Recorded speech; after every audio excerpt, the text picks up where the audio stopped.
Viewers welcome back to programs viewers end वाले section में गलबात करन जा रहे हैं कि श्रोमणी गुरुद्वारा प्रबंधक कमेटी ने फैसला किया है कि वो गुरु के बाग मोर्चा ਅਤੇ ਪੰਜਾ ਸਾਹਿਬ मोर्चे की 100ਵੀਂ सालगिरह मौके उर्दू ਜ਼ਬਾਨ ਵਿੱਚ ਵੀ ਲਿਟਰੇਚਰ ਛਾਪਣਗੇ ਤਾਂ ਕਿ ਪਾਕਿਸਤਾਨ ਦੇ ਲੋਕ ਵੀ ਸਿੱਖ ਇਤਿਹਾਸ ਤੋਂ ਜਾਣੂ ਹੋ ਸਕਣ। ਸੋ ਇਸ ਬਾਰੇ ਆਪਾਂ ਗੱਲਬਾਤ ਕਰਨ ਜਾ ਰਹੇ ਹਾਂ ਔਰ ਨਾਲ ਹੀ ਗੁਰਬਾਣੀ ਵਿਚਾਰਾਂ ਦੀ ਸਾਂਝ ਤੋੜਨਾ ਪਾਈ ਜਾਏਗੀ। ਸੋ ਅਸੀਂ ਚਾਹਾਂਗੇ ਕਿ ਤੁਸੀਂ ਇਸੇ ਤਰ੍ਹਾਂ ਬਣੇ ਰਹਿਣਾ, ਦੇਖਣ ਸੁਣਨੇ ਐਂਡ ਲਿਖਣ ਲਈ ਤੁਹਾਡਾ ਸਭ ਦਾ ਬਹੁਤ ਬਹੁਤ ਧੰਨਵਾਦ। जी डॉक्टर साहब की कहना चाहोगे?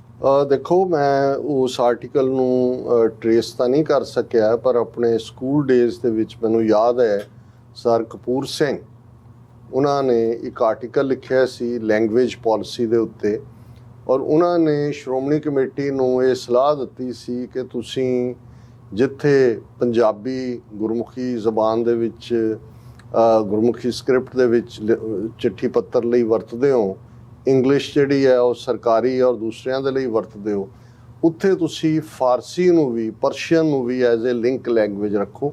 ਔਰ ਉਹਦੇ 'ਚ ਉਹਨਾਂ ਨੇ ਆਰਗੂਮੈਂਟ ਦਿੱਤਾ ਸੀ ਕਿ ਇਸ ਦੇ ਨਾਲ ਉਹਨਾਂ ਨੇ ਕਿਹਾ ਕਿ ਭਾਈ ਅਸੀਂ ਇੱਥੇ ਸੰਸਕ੍ਰਿਤ ਔਰ ਹਿੰਦੀ ਵਾਲਿਆਂ 'ਚ ਘਿਰ ਗਏ ਹਾਂ ਬੜੀ ਬੁਰੀ ਤਰ੍ਹਾਂ, ਅਤੇ ਸਾਡਾ ਇਸਲਾਮਿਕ ਵਰਲਡ ਦੇ ਨਾਲ ਖਾਸ ਤੌਰ 'ਤੇ ਕਿਉਂਕਿ ਈਰਾਨ ਦੀ ਲੈਂਗੁਏਜ ਜਿਹੜੀ ਹੈ ਪਰਸ਼ੀਅਨ ਹੈ, ਅਫਗਾਨਿਸਤਾਨ 'ਚ ਵੀ ਭਾਵੇਂ ਪਸ਼ਤੋ ਜਾਂ ਦਾਰੀ ਜਿਹੜਾ ਇੱਕ ਡਾਇਲੈਕਟ ਹੈ ਉਹ ਪਰਸ਼ੀਅਨ ਦਾ ਹੀ ਫਾਰਮ ਹੈ, ਔਰ ਪਾਕਿਸਤਾਨ ਦੇ ਵਿੱਚ ਭਾਵੇਂ ਉਰਦੂ ਹੈ ਲੇਕਿਨ ਸਕ੍ਰਿਪਟ ਤਾਂ ਜਿਹੜਾ ਹੈ ਉਹ ਅਰਬੀ ਫਾਰਸੀ ਕੋਈ ਸਕ੍ਰਿਪਟ ਹੈ।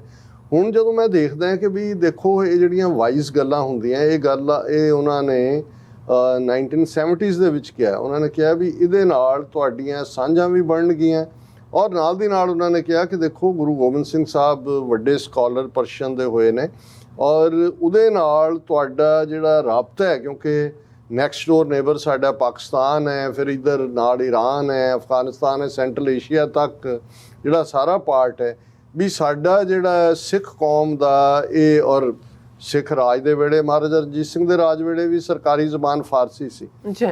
ਹੁਣ ਲੇਕਿਨ ਇਹ ਤਾਂ ਮੱਝ ਅੱਗੇ ਬੀਨ ਵਜਾਉਣ ਵਾਲਾ ਕੰਮ ਸੀ ਜਿਨ੍ਹਾਂ ਦੇ ਹੱਥ 'ਚ ਉਦੋਂ ਵੀ ਲੀਡਰਸ਼ਿਪ ਸੀ ਜਾਂ ਅੱਜ ਵੀ ਵੱਡਾ ਹਿੱਸਾ, ਪਰ ਫਿਰ ਵੀ ਮੈਂ ਸਮਝਦਾ ਵੀ ਐਪਰੀਸ਼ੀਏਸ਼ਨ ਦੇਣੀ ਚਾਹੀਦੀ ਹੈ ਜਿੱਥੇ ਕੋਈ ਚੰਗਾ ਫੈਸਲਾ ਹੁੰਦਾ। ਔਰ ਮੈਂ ਦੇਖ ਰਿਹਾ ਸੀ ਪਿਛਲੇ ਹਫ਼ਤੇ ਸ਼੍ਰੋਮਣੀ ਗੁਰਦੁਆਰਾ ਪ੍ਰਬੰਧਕ ਕਮੇਟੀ ਨੇ ਉਹਨਾਂ ਦੀ ਐਗਜ਼ੈਕਟਿਵ ਨੇ ਰੈਜ਼ੋਲੂਸ਼ਨ ਕੀਤਾ ਕਿ ਭਾਈ ਅਸੀਂ ਕਿਉਂਕਿ ਗੁਰੂ ਕੇ ਬਾਗ ਦਾ ਮੋਰਚਾ ਔਰ ਸਾਕਾ ਪੰਜਾ ਸਾਹਿਬ, ਕਿਉਂਕਿ ਗੁਰੂ ਕਾ ਬਾਗ ਤਾਂ ਅੰਮ੍ਰਿਤਸਰ ਜ਼ਿਲ੍ਹੇ 'ਚ ਹੀ ਹੈ, ਜ਼ਾਹਰ ਹੈ ਕਿ ਉਹ ਤਾਂ ਪੰਜਾਬੀ ਬੈਲਟ ਹੀ ਹੈ, ਲੇਕਿਨ ਗੁਰੂ ਕੇ ਬਾਗ ਦੇ ਮੋਰਚੇ 'ਚ ਜਿਹੜੇ ਗ੍ਰਿਫਤਾਰ ਸਿੰਘ ਸੀ ਉਹਨਾਂ ਨੂੰ ਟ੍ਰੇਨ ਰਾਹੀਂ 8 ਡਿਸਟ੍ਰਿਕਟ ਦੇ ਵਿੱਚ ਭੇਜਿਆ ਜਾਂਦਾ ਸੀ ਦੂਸਰੇ ਹਿੱਸੇ 'ਚ, ਔਰ ਸਾਕਾ ਪੰਜਾ ਸਾਹਿਬ ਵੀ ਉਹਦੇ ਨਾਲ ਜੁੜ ਜਾਂਦਾ ਹੈ ਕਿ ਭਾਈ ਸਿੱਖਾਂ ਨੇ ਉੱਥੇ ਉਹਨਾਂ ਨੂੰ ਗੱਡੀ ਨੂੰ ਸਟੇਸ਼ਨ ਮਾਸਟਰ ਨੂੰ ਕਿਹਾ ਕਿ ਭਾਈ ਗੱਡੀ ਰੋਕੋ, ਸਾਡੇ ਵੀਰ ਭੁੱਖੇ ਭਾਣੇ ਜਿਹੜੇ ਨੇ ਉਹ ਆ ਰਹੇ ਨੇ।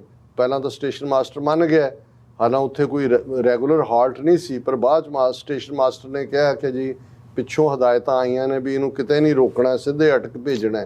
ਤੇ ਸਿੱਖਾਂ ਨੇ ਕਿਹਾ ਪੰਜਾ ਸਾਹਿਬ ਦੇ ਹਸਨ ਅਬਦਾਲ ਜਿੱਥੇ ਇਤਿਹਾਸਕ ਗੁਰਦੁਆਰਾ ਹੈ ਹਸਨ ਅਬਦਾਲ ਸਟੇਸ਼ਨ ਸੀ, ਉਹਨਾਂ ਨੇ ਕਿਹਾ ਜੀ ਅਸੀਂ ਤਾਂ ਹੁਣ ਗੁਰਦੁਆਰਾ ਸਾਹਿਬ 'ਚ ਅਰਦਾਸ ਕੀਤੀ ਹੈ, ਲੰਗਰ ਅਸੀਂ ਸਜਾ ਕੇ ਲਿਆਏ ਹਾਂ, ਅਸੀਂ ਤਾਂ ਹੁਣ ਛਕਾਉਣਾ ਹੀ ਹੈ। ਔਰ ਜਿਵੇਂ ਸਾਡਾ ਇਤਿਹਾਸਕ ਵਾਕਿਆ ਕਿ ਉਹਨਾਂ ਨੇ ਸਟੇਸ਼ਨ ਤੋਂ ਥੋੜ੍ਹੀ ਦੂਰ ਅੱਗੇ ਦੋ ਸਿੰਘ ਪ੍ਰਤਾਪ ਸਿੰਘ ਔਰ ਕਰਮ ਸਿੰਘ ਉਹ ਰੇਲਵੇ ਲਾਈਨ 'ਤੇ ਲੰਮੇ ਪੈ ਗਏ, ਫਿਰ ਉਸ ਤੋਂ ਅੱਗੇ ਹੋਰ ਸਿੱਖਾਂ ਦਾ ਜਥਾ, ਫਿਰ ਹੋਰ, ਔਰ ਬਿਲਕੁਲ ਜਿਹੜਾ ਤੂਫਾਨ ਵਾਂਗ ਸੂਖਦੀ ਜਦੋਂ ਗੱਡੀ ਆਈ ਔਰ ਜਿਹੜਾ ਉਹਦਾ ਡਰਾਈਵਰ ਹੈ ਬਾਅਦ ਜਦੋਂ ਇਹ ਸਾਰੀ ਦੀ ਤਸ਼ਵੀਸ਼ ਵੀ ਹੋਈ ਤਫਸ਼ੀਸ਼ ਤੇ ਇਹ ਸਾਹਮਣੇ ਆਇਆ, ਉਹਨੇ ਕਿਹਾ ਜੀ ਮੈਨੂੰ ਨਹੀਂ ਪਤਾ ਵੀ ਮੈਂ ਤਾਂ ਬ੍ਰੇਕ ਨਹੀਂ ਕਿਵੇਂ ਬ੍ਰੇਕ ਲੱਗੀ ਕੀ ਹੈ, ਪਰ ਇਹ ਜਿਹੜਾ ਸਾਕਾ ਪੰਜਾ ਸਾਹਿਬ ਜਿਹਨੂੰ ਅਸੀਂ ਕਹਿੰਦੇ ਹਾਂ ਉਹਦੇ 'ਚ ਦੋ ਸਿੰਘ ਪ੍ਰਤਾਪ ਸਿੰਘ ਔਰ ਕਰਮ ਸਿੰਘ ਜਿਹੜੇ ਇਮੀਡੀਏਟਲੀ ਜ਼ਖਮੀ ਹੋਏ ਔਰ ਉਹ ਗੱਡੀ ਉਸ ਤੋਂ ਅੱਗੇ ਕੁਛ ਹੋਰ ਜ਼ਖਮੀ ਹੋਏ, ਪਰ ਗੱਡੀ ਤੇਜ਼ ਸ਼ੁਕਦੀ ਰੁਕੀ। ਔਰ ਜਦੋਂ ਜਿਹੜੇ ਜ਼ਖਮੀ ਸਿੰਘ ਨੇ ਸੀਰੀਅਸਲੀ ਉਹਨਾਂ ਨੂੰ ਕੱਢਿਆ ਜਾਣ ਲੱਗਾ ਤੇ ਉਹ ਕਹਿੰਦੇ ਨੇ ਨਹੀਂ ਸਾਨੂੰ ਛੱਡੋ, ਪਹਿਲਾਂ ਜਿਹੜਾ ਉਹਨਾਂ ਨੂੰ ਸਿੰਘਾਂ ਨੂੰ ਪ੍ਰਸ਼ਾਦੇ ਛਕਾਓ ਜਿਹੜੇ ਅੰਦਰ ਨੇ ਦੂਜਿਆਂ ਦੇ। ਔਰ ਅਗਲੇ ਦਿਨ ਪ੍ਰਤਾਪ ਸਿੰਘ ਕਰਮ ਸਿੰਘ ਸ਼ਹੀਦ ਹੋਏ, ਬਾਕੀ ਜ਼ਖਮੀ ਸੀ। ਹੁਣ ਇਹ ਜਿਹੜਾ ਹਸਨ ਅਬਦਾਲ ਸਟੇਸ਼ਨ ਦੇ ਉੱਤੇ ਕਿਉਂਕਿ ਗੁਰੂ ਕੇ ਬਾਗ ਦੇ ਮੋਰਚੇ ਨਾਲ ਹੀ ਜੁੜਿਆ ਹੋਇਆ ਹੈ, ਇਹ ਜਿਹੜਾ ਸਾਕਾ ਪੰਜਾ ਸਾਹਿਬ ਹੈ ਇਤਿਹਾਸਕ ਵਾਕਿਆ, ਇਹਦੇ ਵੀ 100 ਸਾਲ ਨੇ।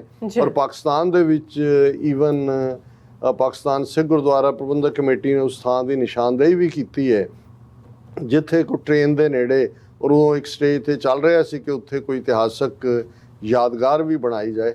ਪਰ ਇਹ ਜਿਹੜਾ ਸ਼੍ਰੋਮਣੀ ਕਮੇਟੀ ਨੇ ਫੈਸਲਾ ਕੀਤਾ ਕਿ ਕਿਉਂਕਿ ਗੁਰੂ ਕੇ ਬਾਗ ਦਾ ਮੋਰਚਾ ਔਰ ਸਾਕਾ ਪੰਜਾ ਸਾਹਿਬ ਦੀ 100 ਸਾਲਾ ਸ਼ਤਾਬਦੀ ਹੈ ਔਰ ਇਸ ਦੇ ਵਿੱਚ ਉਹਨਾਂ ਨੇ ਜਿਹੜੇ ਬੁਕਲੈਟ ਛਾਪਣੇ ਨੇ ਉਹਨਾਂ ਨੇ ਕਿਹਾ ਕਿ ਅਸੀਂ ਪੰਜਾਬੀ, ਹਿੰਦੀ, ਅੰਗਰੇਜ਼ੀ ਤੋਂ ਇਲਾਵਾ ਉਰਦੂ ਦੇ ਵਿੱਚ ਵੀ ਪਬਲਿਸ਼ ਕਰਾਂਗੇ ਔਰ ਤਾਂ ਕਿ ਜਿਹੜਾ ਪਾਕਿਸਤਾਨ ਦੇ ਵਿੱਚ ਇਹਨਾਂ ਨੂੰ ਫ੍ਰੀ ਡਿਸਟ੍ਰੀਬਿਊਟ ਕੀਤਾ ਜਾਏਗਾ ਔਰ ਉਹਨਾਂ ਦੇ ਪਾਕਿਸਤਾਨੀ, ਕਿਉਂਕਿ ਉਹਨਾਂ ਦੀ ਨੈਸ਼ਨਲ ਲੈਂਗੁਏਜ ਉਰਦੂ ਹੈ ਔਰ ਜ਼ਾਹਰ ਹੈ ਕਿ ਉਰਦੂ ਦੇ ਵਿੱਚ ਹੋਣਾ ਇਹ ਜਿਹੜਾ ਇਤਿਹਾਸਕ ਲਿੰਕ ਹੈ ਸਾਕਾ ਪੰਜਾ ਸਾਹਿਬ ਦਾ ਉਸ ਧਰਤੀ ਦੇ ਨਾਲ ਔਰ ਇਹਦੀ ਅਹਿਮੀਅਤ ਇਸ ਨੂੰ ਉਜਾਗਰ ਕਰੇਗਾ।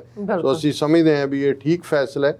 ਅਸੀਂ ਤਾਂ ਇਹ ਸਮਝਦੇ ਹਾਂ ਵੀ ਇਸ ਤੋਂ ਇਲਾਵਾ ਵੀ ਜਿੰਨਾ ਲਿਟਰੇਚਰ ਹੈ ਸਾਡਾ ਗੁਰੂ ਗ੍ਰੰਥ ਸਾਹਿਬ ਸਰੂਪ ਔਰ 47 ਤੋਂ ਪਹਿਲਾਂ ਦੇ ਤੁਸੀਂ ਦੇਖੋਗੇ ਕਿ ਸੁਖਮਣੀ ਸਾਹਿਬ ਔਰ ਈਵਨ ਨਿਤਨੇਮ ਦੇ ਗੁਟਕੇ ਵੀ ਉਹ ਉਰਦੂ ਦੇ ਵਿੱਚ ਵੀ ਹੁੰਦੇ ਸੀ ਔਰ ਉਸ ਵੇਲੇ ਸਰਕਾਰੀ ਜ਼ਬਾਨ ਜਿਹੜੀ ਹੈ ਉਹ ਉਰਦੂ ਫਾਰਸੀ ਸੀ ਔਰ ਇੱਕ ਸਟੇਜ ਤੇ ਇਹ ਵੀ ਸੀ ਕਿ ਮੈਕਸਿਮਮ ਜਿਹੜੇ ਫਾਰਸੀ ਪੜ੍ਹਾਉਣ ਵਾਲੇ ਟੀਚਰ ਨੇ ਸਕੂਲਾਂ ਦੇ ਵਿੱਚ ਉਹ ਸਿੱਖ ਹੁੰਦੇ ਸੀ। ਉਹਦਾ ਕਾਰਨ ਮੁਸਲਮਾਨਾਂ 'ਚ ਲਿਟਰੇਸੀ ਜ਼ਿਆਦਾ ਸੀ ਪੜ੍ਹੇ ਤੇ ਹਿੰਦੂ ਇਹਨੂੰ ਮਲੇਸ਼ ਭਾਸ਼ਾ ਕਹਿ ਕੇ ਪੜ੍ਹਦੇ ਨਹੀਂ ਸੀ।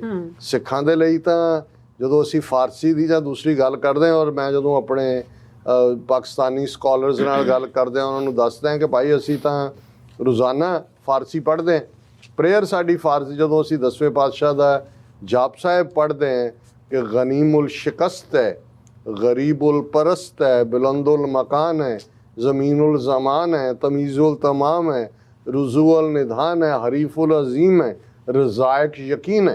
वो कहते जी वाकई ही, वो कहते सानू तो फारसी असी भुला दी हुई है। मैं कहा जी ये हुण गुरुआं ने जिहड़ी सांझ रखी हुई है और उहदे थल्ले और मैं समझदा भी जिहड़ी गल सर कपूर सिंह होरां ने बहुत पहलां कही सी, काश उदों तो जे सांझ ਬਣਾਈ ਹੁੰਦੀ ਤੇ ਇਹ ਹੁਣ ਜਿਹੜਾ 75 ਸਾਲ ਬਾਅਦ ਉਹ ਲਿੰਕ ਦੁਬਾਰਾ ਜੋੜਨ ਦੀ ਲੋੜ ਨਾ ਪੈਂਦੀ। ਫਿਰ ਵੀ ਦੇਰ ਆਏ ਦਰੁਸਤ ਆਏ ਔਰ ਅਸੀਂ ਜਿਵੇਂ ਕਲੋਜ਼ਿੰਗ ਦੇ ਵਿੱਚ ਵਿਚਾਰ ਕਰਦੇ ਹਾਂ ਰੂਹਾਨੀ ਅੱਜ ਜਿਹੜੇ ਸ਼ਬਦ ਨੇ ਸ੍ਰੀ ਰਾਗ ਦੇ 5ਵੇਂ ਪਾਤਸ਼ਾਹ ਦੇ ਉਹ ਜਿਹੜੇ ਨੇ ਉਹ ਖਤਮ ਹੋਏ ਨੇ ਔਰ ਹੁਣ ਅਸ਼ਟਪਦੀਆਂ ਦੇ ਰੂਪ ਦੇ ਵਿੱਚ ਜਿਹੜੀ ਫੇਰ ਗੁਰੂ ਸਾਹਿਬਾਨ ਦੀ ਬਾਣੀ ਇਸੇ ਰਾਗ 'ਚ ਸ੍ਰੀ ਰਾਗ ਨੂੰ ਸ੍ਰੇਸ਼ਟ ਰਾਗ ਕਿਹਾ, ਬਹੁਤ ਜ਼ਿਆਦਾ ਬਾਣੀ ਇਸ ਰਾਗ 'ਚ ਹੈ ਔਰ ਇਹ ਇੱਕੋ ਓਂਕਾਰ ਸਤਿਗੁਰ ਪ੍ਰਸਾਦ ਸ੍ਰੀ ਰਾਗ ਮਹੱਲਾ ਪਹਿਲਾ ਘਰ ਪਹਿਲਾ ਅਸ਼ਟਪਦੀਆਂ ਦੇ ਥੱਲੇ ਹੈ। ਆਖ ਆਖ ਮਨ ਵਾਵਣਾ ਜਿਉਂ ਜਿਉਂ ਜਾਪੈ ਵਾਏ, ਜਿਸ ਨੂੰ ਵਾਏ ਸੁਣਾਈ ਹੈ ਸੋ ਕੇਵੜ ਕਿਤ ਥਾਏ, ਆਖਣ ਵਾਲੇ ਜੇਤੜੇ ਸਭ ਆਖ ਰਹੇ ਲਿਵਲਾਏ, ਬਾਬਾ ਅੱਲਾਹ ਅਗਮ ਅਪਾਰ ਪਾਕੀ ਨਾਈ ਪਾਕ ਥਾਏ ਸੱਚਾ ਪਰਵਰਦਗਾਰ ਰਹਾਓ। ਅਸੀਂ ਫਾਰਸੀ ਦੀ ਗੱਲ ਕਰਕੇ ਹਟੇ ਹਾਂ, ਇਸ ਗੁਰੂ ਨਾਨਕ ਸਾਹਿਬ ਦੇ ਸ਼ਬਦ ਦੇ ਵਿੱਚ ਵੀ ਅਸੀਂ ਫਾਰਸੀ ਦੇ ਲਫ਼ਜ਼ ਦੇਖ ਸਕਦੇ ਹਾਂ। ਰਹਾਓ ਦੀ ਤੁਕ ਵਿੱਚ ਹੀ ਨੇ ਬਾਬਾ ਅੱਲਾਹ ਅਗਮ ਅਪਾਰ, ਅੱਲਾ ਰੱਬ ਅਗਮ ਹੈ, ਉਹਦਾ ਕੋਈ ਪਾਰਾਵਾਰ ਨਹੀਂ ਹੈ, ਉਹਨੂੰ ਕੋਈ ਮਿਲ ਨਹੀਂ ਸਕਦਾ, ਕੋਈ ਉਸ ਦੇ ਬਰਾਬਰ ਉਸ ਦੀ ਥਾਂ ਨਹੀਂ ਪਾ ਸਕਦਾ। ਪਾਕੀ ਨਾਈ ਪਾਕ ਪਾਕੀਜ਼ਗੀ ਪਵਿੱਤਰਤਾ, ਉਸ ਦਾ ਨਾਮ ਪਵਿੱਤਰ ਹੈ। ਪਾਕ ਥਾਂ ਕਿਉਂਕਿ ਇਹ ਸਾਰੀ ਕਾਇਨਾਤ ਰੱਬ ਦੀ ਬਣਾਈ ਹੋਈ ਹੈ, ਰੱਬ ਇਹਦੇ 'ਚ ਵਸਦਾ ਹੈ, ਇਸ ਲਈ ਇਹ ਕਾਇਨਾਤ ਵੀ ਪਾਕੀਜ਼ਗੀ ਵਾਲੀ ਹੈ ਕਿਉਂਕਿ ਇਸ ਦੇ ਵਿੱਚ ਅੱਲਾ ਹੈ ਜਿਹੜਾ ਅਗਮ ਅਪਾਰ ਹੈ। ਸੱਚਾ ਪਰਵਰਦਗਾਰ, ਪਰਵਰਦਗਾਰ ਵੀ ਪਰਸ਼ਨ ਹੈ, ਪਾਲਣ ਵਾਲਾ, ਕਿ ਉਹ ਵਾਹਿਗੁਰੂ ਸੱਚਾ ਹੈ ਜਿਹੜਾ ਸਭ ਦੀ ਪ੍ਰਤਪਾਲਨਾ ਕਰਦਾ ਹੈ।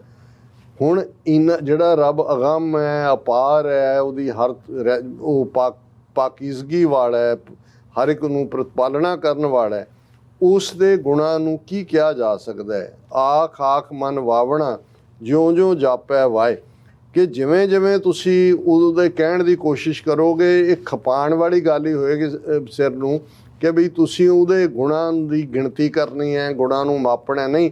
ਇਸ ਵਿੱਚ ਨਾ ਜਾਓ, ਜਿਸ ਨੂੰ ਵਾਏ ਸੁਣਾਈ ਹੈ ਸੋ ਕੇਵੜ ਕਿਤ ਥਾਏ, ਕਿ ਵੀ ਜਿਹਨੂੰ ਵੀ ਤੁਸੀਂ ਇਸ ਦੇ ਉੱਤੇ ਸੁਣਾਓਗੇ ਵੀ ਕਿ ਮੈਂ ਉਹ ਇੰਨਾ ਵੱਡਾ ਹੈ, ਜਿੰਨਾ ਤੁਸੀਂ ਸੁਣਾ ਸਕੋਗੇ ਉਸ ਤੋਂ ਵੀ ਉਹ ਵੱਡਾ ਹੈ, ਕਿਉਂਕਿ ਉਸ ਦੀ ਤਾਂ ਵੱਡੇਤਣ ਦਾ ਵੱਡੇਪਨ ਦਾ ਪਾਰਾਵਾਰ ਹੀ ਨਹੀਂ ਪਾਇਆ ਜਾ ਸਕਦਾ। ਤੇ ਇਹ ਹੈ ਕਿ ਵੇਸਟ ਆਫ ਟਾਈਮ ਹੈ, ਇਹ ਵਕਤ ਦਾ ਜ਼ਿਆ ਹੈ ਜੇ ਤੁਸੀਂ ਰੱਬ ਦੀ ਥਾਂ ਪਾਉਣ ਦੀ ਕੋਸ਼ਿਸ਼ ਕਰਦੇ ਹੋ। ਆਖਣ ਵਾਲੇ ਜੇਤੜੇ ਸਭ ਆਖ ਰਹੇ ਲਿਵਲਾਏ, ਕਿ ਭਾਈ ਜਿਹੜੇ ਵੀ ਉਸ ਨੂੰ ਕਹਿਣ ਵਾਲੇ ਨੇ ਉਹਨਾਂ ਦੀ ਤਾਂ ਲਿਵ ਲੱਗੀ ਹੋਈ ਹੈ, ਉਹ ਤਾਂ ਗਿਣਤੀਆਂ ਮਿਣਤੀਆਂ 'ਚ ਨਹੀਂ ਪੈਂਦੇ ਕਿਉਂਕਿ ਉਹਨਾਂ ਦੇ ਅੰਦਰ ਵਾਹਿਗੁਰੂ ਦਾ ਪਿਆਰ ਭਰਿਆ ਹੋਇਆ ਹੈ, ਉਹ ਤਾਂ ਇਹੀ ਕਹਿੰਦੇ ਨੇ, ਅੰਤ ਨਾ ਸਿਫਤੀ ਕਹਿਣ ਨਾ ਅੰਤ, ਅੰਤ ਨਾ ਵੇਖਣ ਸੁਣਨ ਨਾ ਅੰਤ, ਕਿ ਬੇਅੰਤ ਬੇਅੰਤ ਬੇਅੰਤ, ਇਨਫਿਨਿਟ ਇਨਫਿਨਿਟ ਇਨਫਿਨਿਟ। ਅੱਛਾ।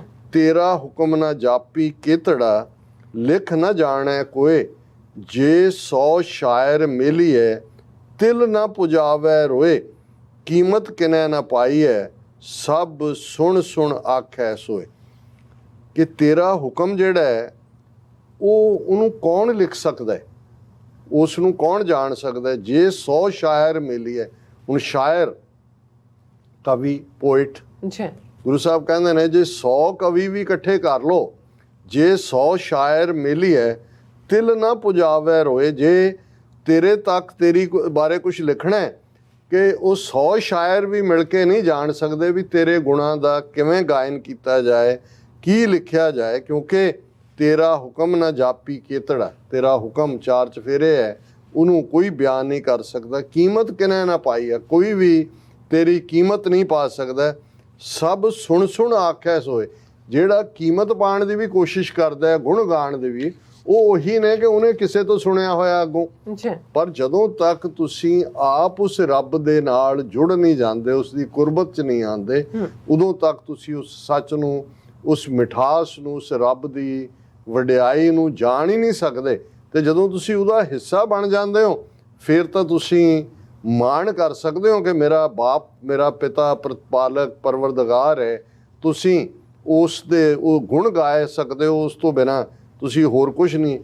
ਪੀਰ ਪੈਗੰਬਰ ਸਾਲਕ ਸਾਦਕ ਸ਼ੋਧੇ ਔਰ ਸ਼ਹੀਦ, ਸ਼ੇਖ ਮਸਾਇਕ ਕਾਜ਼ੀ ਮੁੱਲਾ, ਦਰ ਦਰਵੇਸ਼ ਰਸੀਦ, ਬਰਕਤ ਤਿੰਨ ਕੋ ਅਗਲੀ, ਪੜ੍ਹਦੇ ਰਹਿਣ ਦਰੂਦ।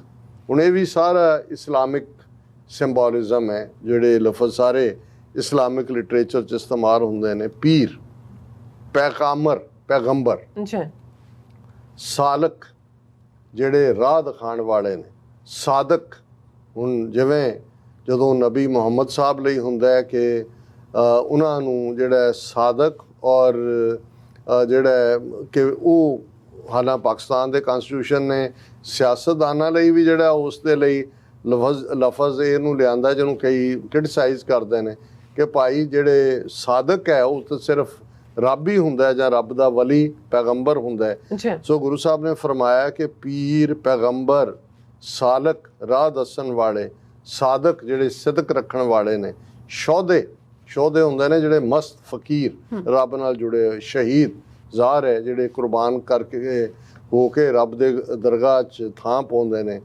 ਸ਼ੇਖ ਮਸਾਇਕ, ਸ਼ੇਖ ਜ਼ਾਹਰ ਹੈ ਉੱਚੇ ਟਰਾਈਬ ਦੇ ਵਿੱਚ ਬੈਠਾ। ਮਸ਼ਾਇਕ ਜਦੋਂ ਸ਼ੇਖਾਂ ਦਾ ਪਲੂਰਲ ਇਸਤੇਮਾਲ ਕੀਤਾ ਜਾਂਦਾ ਤਾਂ ਉਹਦੇ ਲਈ ਲਫ਼ਜ਼ ਮਸਾਇਕ ਹੈ।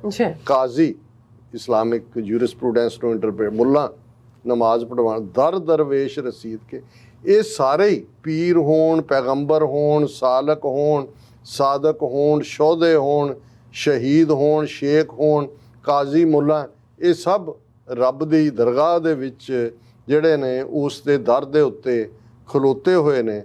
ਬਰਕਤ ਤਿੰਨ ਕੋ ਅਗਲੀ, ਉਹ ਹੋਰ ਵੀ ਬਰਕਤ ਮਾਣਦੇ ਨੇ ਉਸਦੇ ਦਰ ਤੇ ਖਲੋ ਕੇ। ਪੜ੍ਹਦੇ ਰਹਿਣ ਦਰੂਦ, ਹੁਣ ਦਰੂਦ ਜਦੋਂ ਤੁਸੀਂ ਆਪਣੀ ਦੁਆ ਤੋਂ ਬਾਅਦ, ਨਮਾਜ਼ ਤੋਂ ਬਾਅਦ ਐਕਸਟਰਾ ਆਇਤਾਂ ਨੇ ਜਿਨ੍ਹਾਂ ਨੂੰ ਦਰੂਦ ਦੇ ਥੱਲੇ ਕਿਹਾ ਜਾਂਦਾ ਹੈ ਕਿ ਉਹ ਪੜ੍ਹੋ ਤੇ ਉਸ ਦੀ ਹੋਰ ਵੀ ਬਰਕਤ ਮਿਲਦੀ ਹੈ। ਸੋ ਇਹ ਸਾਰੇ ਬਰਕਤ ਮੰਗਦੇ ਨੇ ਔਰ ਤੇਰੇ ਦਰ ਦੇ ਉੱਤੇ ਹੇ ਵਾਹਿਗੁਰੂ ਖੜੇ ਨੇ। ਪੁੱਛ ਨਾ ਸਾਜੇ, ਪੁੱਛ ਨਾ ਢਾਏ, ਪੁੱਛ ਨਾ ਦੇਵੈ ਲੈ, ਆਪਣੀ ਕੁਦਰਤ ਆਪੇ ਜਾਣੇ, ਆਪੇ ਕਰਨ ਕਰੇ, ਸਭਨਾ ਵੇਖੈ ਨਦਰ ਕਰ, ਜੇ ਭਾਵੈ ਤੈਂ ਦੇ। ਕਿ ਨਾ ਉਹਨੇ ਦੁਨੀਆ ਕਿਸੇ ਨੂੰ ਪੁੱਛ ਕੇ ਬਣਾਈ ਹੈ, ਨਾ ਕਿਸੇ ਨੂੰ ਪੁੱਛ ਕੇ ਢਾਏਗਾ। ਆਪਣੀ ਕੁਦਰਤ ਉਹ ਆਪ ਜਾਣਦਾ ਹੈ ਔਰ ਆਪੇ ਹੀ ਕਰਨ ਕਾਰਨ ਸਮਰੱਥ ਹੈ। ਉਹ ਸਭ ਨੂੰ ਦੇਖਦਾ ਹੈ ਤੇ ਜਿਸ ਦੇ ਉੱਤੇ ਉਸ ਦੀ ਨਜ਼ਰ ਹੁੰਦੀ ਹੈ ਉਸ ਨੂੰ ਹੀ ਉਹ ਬਖਸ਼ਿਸ਼ ਕਰਦਾ ਹੈ। ਬਾਕੀ ਹਿੱਸਾ ਅਸੀਂ ਅਗਲੀ ਵਿਚਾਰ ਦੇ ਵਿੱਚ ਲਵਾਂਗੇ। ਜੀ ਡਾਕਟਰ ਸਾਹਿਬ, ਤੁਹਾਡਾ ਬਹੁਤ ਬਹੁਤ ਸ਼ੁਕਰੀਆ। ਤੁਸੀਂ ਅੱਜ ਦੇ ਅਹਿਮ ਇਸ਼ੂ ਤੇ ਅੱਜ ਦਾ ਵਿਚਾਰ ਸਾਡੇ ਦਰਸ਼ਕਾਂ ਨਾਲ ਸਾਂਝਾ ਕੀਤਾ। ਸੋ ਇਸ ਨਾਲ ਆਪਣੀ ਵਿਊਅਰਸ ਕੋਲ ਨੇ ਇਜਾਜ਼ਤ। ਵਿਊਅਰਸ, ਸਾਡੇ ਪ੍ਰੋਗਰਾਮ ਦਾ ਸਮਾਂ ਇੱਥੇ ਸਮਾਪਤ ਹੁੰਦਾ। ਤੁਸੀਂ ਆਪਣੀ ਰਾਏ ਤੇ ਸੁਝਾਅ ਸਾਨੂੰ ਭੇਜਣਾ ਭੁੱਲਣਾ। ਸਾਡੇ ਇਸ ਪਤੇ ਤੇ sos@tv84.tv ਤੇ ਅਸੀਂ ਆਪਣਾ ਪ੍ਰੋਗਰਾਮ ਲੈ ਕੇ ਫਿਰ ਦੁਬਾਰਾ ਤੁਹਾਡੇ ਸਾਹਮਣੇ ਮੁਕਾਵਾਂਗੇ। ਤਦ ਤੱਕ ਲਈ ਮੈਨੂੰ ਤੇ ਆਪਣਾ ਸੁਣਾ ਗਿਆ ਦੋ ਦੇਖਦੇ ਰਹੋ TV84 ਬੁਲਾ ਦਿਓ ਫਤਿਹ। ਵਾਹਿਗੁਰੂ ਜੀ ਕਾ ਖਾਲਸਾ, ਵਾਹਿਗੁਰੂ ਜੀ ਕੀ ਫਤਿਹ। ਰੱਬ ਰਾਖਾ।